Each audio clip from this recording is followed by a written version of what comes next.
We are under 2 months away from NFL football. Training camp is right around the corner, so it's time to talk some more fantasy football to prepare you for your fantasy football draft. So big what's up from Michigan. I am Andrew Wilbar. Today we are covering the NFC North.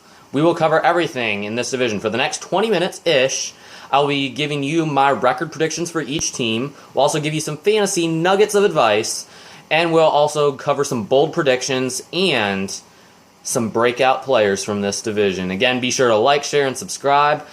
If you are watching for the instant premiere, thank you very much. Be sure to use the live chat if you have any fantasy questions. Put them in the comment section, or if you're watching live, in the live chat, and I will answer them on the next video. So sit back, grab yourself something to drink, maybe some pop if you're in Michigan, soda if you're elsewhere. But grab something to drink. Got my Michigan cup out today. Go Blue, gonna support my Wolverines as well. I always have my Steelers stuff up, but I never have my Michigan stuff up, so I'm gonna support my Wolverines as well today. Again, be sure to like, share, and subscribe. And if you have questions, put them in the comment section. We do have one comment for today, and this one comes from Fantasy Spartan. He commented in the live chat on the last premiere. He asked about Cam Akers. He thinks that Cam Akers is going to be a breakout player in 2020. Let him know what you guys think. Put your thoughts in the comment section, and let him know if Cam Akers can be a viable fantasy option this year in 2020. As I mentioned before, I'm more of a Darrell Henderson fan. I think he has more explosiveness, better vision, or not better vision, but he has better footwork. Cam Akers does have the better vision, and at certain times he may even be a better receiver out of the backfield than Henderson. Henderson likes to look before he always grabs the ball. But I think both can be viable fantasy options down the line. But of right now, unless you're on an NFL.com league where Cam Akers is going in like the 15th round, I think Darrell Henderson brings you better value. But that's just my take. Very good comment from Fantasy Spartan. Always like hearing from you guys. Be sure to put your questions and comments in the comment section. I will answer them on the next video. It is warm here in Michigan. It is 90 degrees, and it's hot. I'm telling you, got my water here today. That's what I've got, in case any of you guys were wondering in the live chat. I'm sure some of you guys are kind of a little bit unsure of why I was doing that. But to transition to football talk now, this hot weather is getting me ready for the fall. For cooler weather, crisp, cool weather, crisp, cool Michigan weather, crisp, cool football. I'm looking forward to it this year. Talking about crisp, cool weather, we're covering a crisp, cool division in the NFC North. Some cold weather teams, and what better team to start off with than the Chicago Bears at Soldier Field? You got a lot of snow to deal with in December. Of course, the Packers do as well, but I'm going to start off with the Bears because they are at the bottom of my rankings in this division. I have them going 7-9. That's my prediction of right now. I think the Bears are going to be a solid team defensively, and I want to talk about some of the pieces that they've brought in this offseason. They've added Robert Quinn. Their linebacking core is one of the best in the league. Okay, Roquan Smith is a budding star. You have Khalil Mack there, of course. Plus, we can't discount Barkevious Mingo. You still have Danny Trevathan there. They have a lot of pieces, a lot of depth that Chuck Pagano has to work with.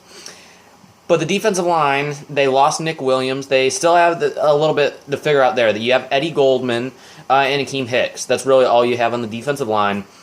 In the secondary, there's also some questions. Prince Mukamara is not there anymore.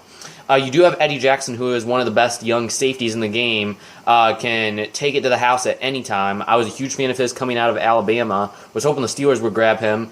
Because of injury concerns, he fell to the top of the 4th round of the draft in 2017, I believe it was. But he was literally a first-round talent, and he has proven that he is, ever since he has been in the league for Chicago, wreaking havoc on opposing offenses. The corner position is the position to watch for the Chicago Bears this year, and if you're into fantasy and you're not sure about the defense, I'm going to try to make a case for you to take the Chicago Bears as a top 3 fantasy defense this year, and here's why. Their secondary is loaded with first and second year guys who I could all see breaking out. We're going to start off with our second round pick, Jalen Johnson out of Utah. A long corner who can play a very good cover corner. Maybe the best cover corner in the draft. Has decent ball skills, very smooth in coverage. He has decent speed. I believe he ran a 4.5 at the combine. A little bit faster than that on tape. Can play in both zone man, press man. He can play it all. And another guy that nobody really talked about was the day 3 pick, Kendall Vildor out of Georgia Southern. Little corner, 5'9", about 179 pounds. I turned on the tape of him at Georgia Southern and stuff. He has a chance to be an excellent slot corner in this league, an excellent slot corner.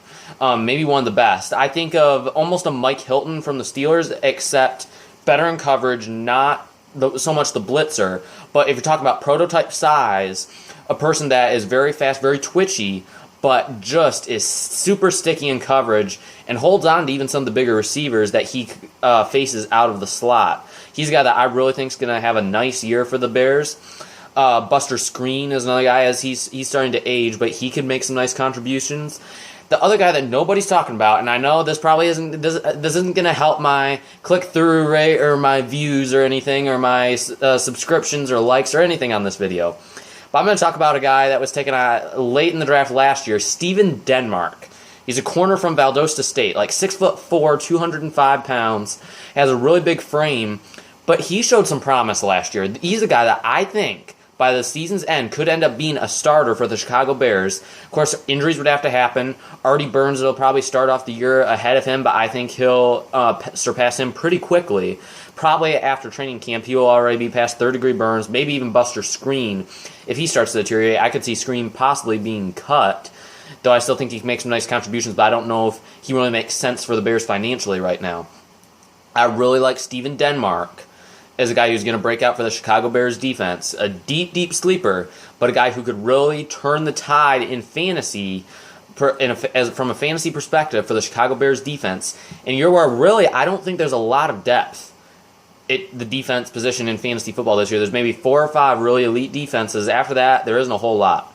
So I either say get your defense early or wait until the end. Don't go in between. You have to choose one way or the other. I think the Bears are a team that you can take early. They're at the end of that top tier, but I believe the potential is great because of all of the depth they have at linebacker and the potential that they have in the secondary. I don't think that anyone's going to win awards on this team. I think Tariq Cohen's a potential trade target at the trade deadline. I thought he would be a really good fit for Matt Nagy's offense. I still think he is, but drafting David Montgomery, I don't know. I think Tariq Cohen's still the most explosive back on that roster, but he just hasn't produced as well as I thought he would. Maybe a change of quarterbacks with Nick Foles, maybe that will help him as well. But I'm excited to see what happens with Mitchell Trubisky. I still think he's not done. I'm interested to see if a team like my Steelers maybe will take a chance on him next offseason. But for fantasy advice, this is really difficult because there aren't a lot of excellent fantasy options. I would say don't draft Nick Foles. I would say don't draft Cole Kmet unless you're in a dynasty league. I would say do not draft Javon Wims. Allen Robinson is a guy that you can draft, but really outside of that, there's not a whole lot of excellent weapons. But a guy that I'm going to say is going to break onto the scene this year, I've said it before, but because for a lack of weapons that this Bears offense has, I'm going to go with Anthony Miller, a guy that I loved coming out of Memphis. If you turn on the tape of him from college all the way to now, he's like a fast version of Antonio Brown, except the route runs, he still has a ways to get there. The footwork's not quite as good. Still has to work on a little bit more of the quickness in and out of cuts. But overall, Anthony Miller has an excellent skill set, and he has a really high ceiling. So if you can get him in the 13th, 14th round, I think he is a guy that you can take a chance on as a late-round pick. I'm going to take another drink break as you are watching. If you were watching on the live premiere, if you're drinking something, that I see a lot of podcasts and stuff, different Steelers podcasts, different things. They ask what you're having to drink right now or what you're eating. Maybe you're in a different time zone than me, and maybe you're eating a meal right now. Let me know what you're eating, what you're doing right now as you are watching. Maybe you're cleaning the house. Anything. Chime in the comment section or the live chat just to get some interesting discussion. The main thing is football here, but it doesn't have to be all football. We can have some fun as we go along. And being here in Michigan, I know a lot. I'm very familiar with the Detroit Football Lions. Team that has horrible ownership. who I believe they're making a slight change in ownership this year. It's still going to stay in the same family, but I believe Martha Ford is stepping down. Her daughter is taking over the team. I don't think that's really going to change anything.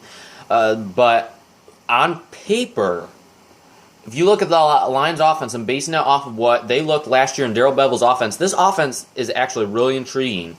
Matthew Stafford had an excellent first half of the year before his back injuries took over.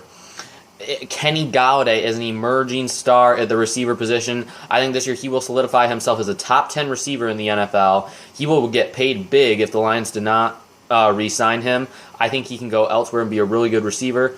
I think the Lions should re-sign him because that's really who they have. He's the best receiver they've had since Calvin Johnson, to be honest with you. But I'm really excited to see what happens with this Lions offense. You have intriguing pieces at the tight end position with TJ Hawkinson and Jesse James. Hawkinson is a really good late-round pick as a fantasy option if he can stay healthy. The running back position is going to be the biggest position battle. Kerryon Johnson versus DeAndre Swift. Swift is more explosive. Both have injury concerns. Kerryon, he just can't stay healthy. He has a little bit more power, a little bit more patience than Swift. But Swift does have some good pass blocking ability. And a guy that you can't discount as a goal line back is Bo Scarborough. And also Wes Hill's the running back from Slippery Rock. But mainly Bo Scarborough, a former running back from Alabama who is a bruiser. And has some nice, who gave the line some nice reps on the goal line last year when their roster is pretty much deteriorated by week 11, week 12. So out of the running backs, I think DeAndre Swift is a guy. I do a lot of NFL.com leagues. DeAndre Swift is a guy you can get later on in most drafts, 11th, 12th round, sometimes even later. He's bringing really good value. If you can get him there, that could be the steal of the draft. Kerryon Johnson's going too high on NFL.com, so I would say avoid Kerryon on NFL.com. He's going 4th, 5th round. That's too high for me. I would honestly probably take DeAndre Swift over Kerryon. And a guy on Yahoo that I've seen slip, I've never been a big fan of him, but Marvin Jones is a guy, if you're on Yahoo or ESPN, he's a guy that you can get good value on. Marvin Jones is a late-round pick. But my biggest prediction for the Lions is not their 7-9 record. I did not mention that. They're going 7-9. That's my prediction. But that they have a top 10 offense. The reason I think they're only going to go 7-9 is that their defense stinks. And they brought in Matt Patricia to change the culture. They've changed the culture, all right, but it hasn't been for the better so far. I wasn't a huge fan of Patricia. I really like Jim Caldwell. I was hoping they would retain him. I understand why they didn't, but I like Jim Caldwell. I thought he was a really good coach. But some guys that are going to have to step up big this year for the Lions defense are Jeff Okudah, the rookie corner out of Ohio State, who went 3rd overall. And another guy that's going to need to step up is Nick Williams. We talked about him. He just left Chicago, former, I believe, 6th-round pick of the Steelers. He needs to step up. They paid him pretty good money to come in and be a primary role player for this team. They brought in Danny Shelton as well. They're going to have to make big contributions on that defensive line. They have Deshaun Hand and Trey Flowers playing the ends when they line up in their 3-4 that Patricia likes to run. But they still need some guys on the inside to step up. Shelton will probably be on the run stuff as the run stuffer. He'll be the run stuffer, and then you have Nick Williams, who's going to be more on passing downs if they implement the defensive tackle at all in those situations. But they're going to have to step up. I believe both Flowers, Williams, and both got overpaid. Danny Shelton was a nice find, former Patriot. But the guy that I think is going to break out for this team, I have a couple here I'm going to mention. One is Jeff Okudah because he has to. I think Jeff Okudah will be in the running. He'll finish in the top 5 for voting of Defensive Rookie of the Year. He will be a top 5. He'll be in the top 5, not a finalist. But he'll finish top 5 in voting for Defensive Rookie of the Year. So that's one guy that I believe can really become an elite cornerstone piece for the future of this Lions team. But they still have a lot to be desired everywhere else. Tracy Walker could be a Pro Bowler. I wasn't high on him when he came out. A safety I am high on is Will Harris, safety from Boston College. He didn't play a whole lot last year, but he's very physical safety, has good speed and athleticism. But it's going to come down to the defense. Can the Lions do it? But for fantasy football advice, you can find good value with Lions players. Kenny Golladay really isn't even bad value at the end of the 3rd round. But really, just pick and choose who you want as the Lions. Are you going to invest in the run game, which Darrell Bevel, those tend to be the offenses that do best under Bevel, whereas when he was implementing a running offense? Or do you go with the passing offense that was having success last year under Bevel? If you do, maybe take a chance on Marvin Jones or TJ Hockenson as a late-round pick. They could come in handy in your fantasy drafts. We are halfway home in this division. We're going to go up next to the Green Bay Packers. I do not think they're going to win the division. I'm low on them this year. I have them going 9-7. They were 13-3 last year. But I did not like their draft. I think they had one of the worst drafts possible. I do like Jordan Love. Don't get me wrong. If you go back to my NFL draft videos, I love Jordan Love. I think he has a chance to be a really special quarterback. Maybe even a poor man's Patrick Mahomes. That's kind of what everyone's saying right now. But they didn't get Aaron Rodgers enough weapons. And that hurts. It could honestly hurt Devontae Adams from a fantasy perspective because he's going to be triple teamed the whole time. That said, he's going to get a ton of He's going to get a ton of targets because of the lack of weapons, and he's probably going to get somewhere. I wouldn't venture to say that he's going to probably get 115 to 120 receptions. So if you're in a PPR league, Devontae Adams is a really nice find at the end of round 1 if he's still there. I would take him over Tyreek Hill in PPR leagues. Possibly even over Chris Godwin, although in PPR that's where he's going to be the most valuable. But I really like Devontae Adams. Another guy that I like from a fantasy perspective is Allen Lazard. And if you have extended leagues, 18 rounds or farther, Allen Lazard is a guy that you should take as a late-round pick. Aaron Rodgers said he's a budding star for that offense. They did bring in Devin Funchess. I realized that he could have an impact, but he hasn't been able to stay healthy. Marquez Valdes-Scantling was a guy I loved coming out of South Florida. Ran a 4.3 down 40, 6'4", 205. I really liked him. I wanted the Steelers to take him in the 5th round. Actually, I believe went at the top of the 6th round. Nonetheless, I thought he would have more of a fantasy impact, but he hasn't been able to click with Aaron Rodgers so far outside of a pass here and there down the field. They lost Geronimo Allison. They didn't even really replace him in the slot. They still have Jake Kummerow, a guy who some people were actually streaming off the waiver wire last year. I was a little bit shocked to see that. But for the most part, this offense doesn't look that good. The most intriguing thing from a fantasy perspective, I think, this year is going to be, do you take their defense or not? And it sounds like a crazy statement, but their defense started on fire last year. Preston Smith and Zadarius Smith came in and turned the tide of that defense. My breakout player for the Packers this year is former Michigan star Rashawn Gary. He didn't produce well at Michigan. That was the big knock on him coming out, but he was the number 1 overall recruit coming out. I don't believe Michigan put him in a great position to succeed. Green Bay's going to try him out as more of an edge guy, outside linebacker. I think that's where he's actually going to have more success. He's not going to rush from the inside. He has the speed to play as an outside rusher, and I think he's going to succeed in that role. Do not be surprised if Rashawn Gary has a really nice year for the Green Bay Packers. A couple other guys to keep an eye on. Marc-Antoine Decoy. You've probably never heard of him. He was either undrafted or he was taken late on day 3 by the Packers. He was one of the few good picks that the Packers had this year. He was very athletic. I want to say he ran a 4.38. He's a safety, a very small school safety, but he is a hard-hitting. Watch some of his high school and college tape. He hits you hard, very physical, coming downhill, has a big body, a big frame too. He's not the greatest in coverage, but I think he's going to make an impact, come down maybe even in the box as a 4th linebacker. But the other guy that I wouldn't be surprised that if he breaks out is Darnell Savage. Darnell Savage, 1st-round pick out of Maryland last year. He's smaller than Marc-Antoine Decoy, but he's also a big hitter. The Packers have some heavy hitters in the secondary, and Darnell Savage is going to lead the way. 4.38 40. Had really good measurables, held up really well. I saw what he did at the Combine. If you turn on the Maryland tape, it's easy to fall in love with. He knows where to hit you. He frees up balls. He has very good instincts. He honestly can be a quarterback of a defense, very good communicator, and he's a leader that you want to have on that defense. Has a very high ceiling. So from a fantasy perspective, I just talked about how there's not a whole lot of depth of defenses in fantasy football this year.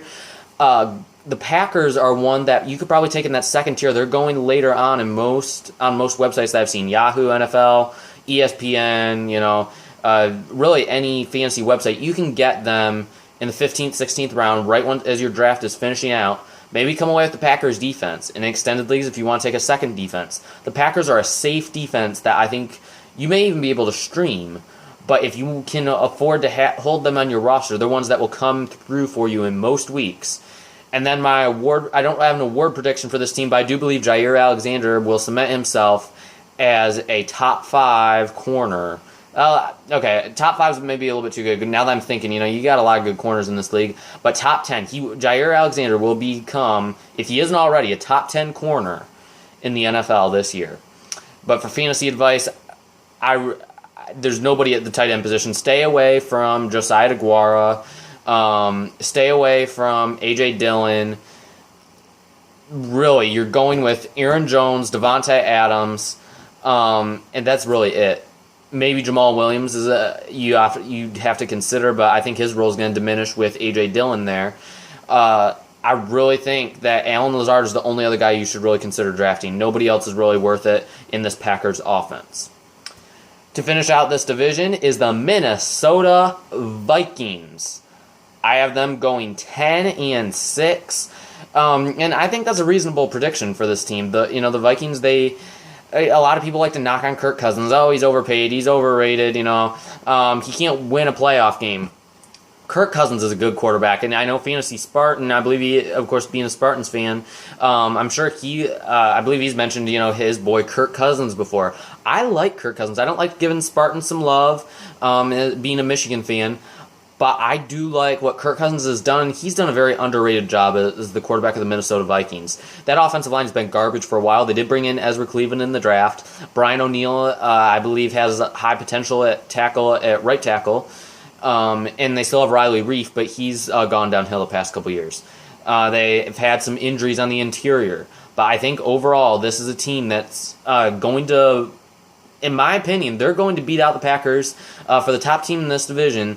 And from a fantasy perspective, there's a lot of different ways you can go. With Stephon Diggs gone, I think Adam Thielen is going to be a top 10 fantasy wide receiver. Maybe not, he's not going to be elite, but he's going to be consistent. So if you miss out on the receivers early, if you can get him in that second, third tier of wide receivers, some websites, I know it wasn't Yahoo. Yahoo is going a bit high for me. Same thing with NFL.com. But I want to say it was ESPN going a little bit lower.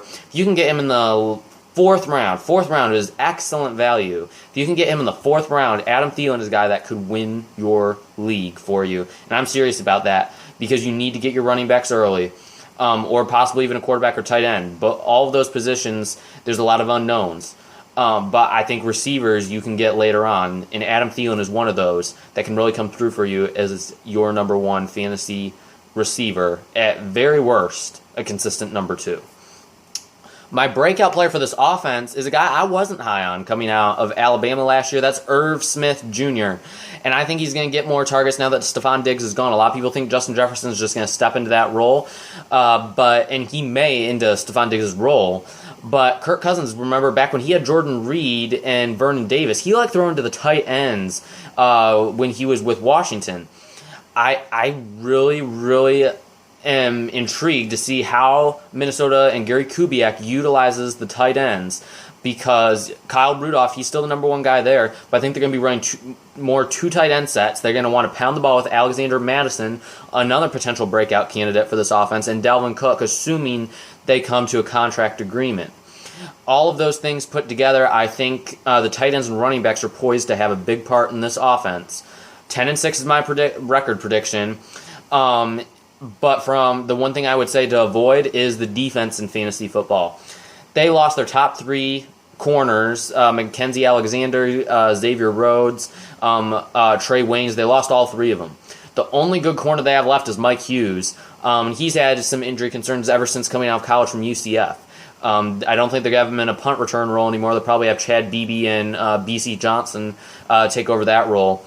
But my bold prediction for the Minnesota Vikings is that rookie Kenny Willekes will be a starter by season's end. Yes, you heard it here, a starter by season's end. I believe he's either a 5th or 6th round pick. He has more athletic ability than people give him credit for. He produced well at Michigan State until this past year, had a little bit of a down year. But I really think that Mike Zimmer, he's a guy that Mike Zimmer will like. He has a high motor. He's going to grind. He's going to give all he has. I think he's perfect for Mike Zimmer's defense. I'm excited to see what happens with Kenny Wilkes. I think by the season's end, he will be a starter. And that's my bold prediction for the Minnesota Vikings. I think we've covered pretty much everything I wanted to cover. If you have any fantasy advice from this division, or any division for that matter, put it in the comment section. I will answer it on the next video. I will guarantee that I will take as much time as I need to answer questions. And as always, be sure to like, share, subscribe. If you have social media, get the word out. We're seeing the overall impressions go up, which is a very good thing. A lot more people are seeing the channel. Though last time that someone shared a video on social media, it got 3 times more views than the average for my channel. So do make this station thrive and share on social media, or tell your friend. If you got a fantasy football friend, bring him here. So tune in, tell a friend, subscribe. Thank you all for watching.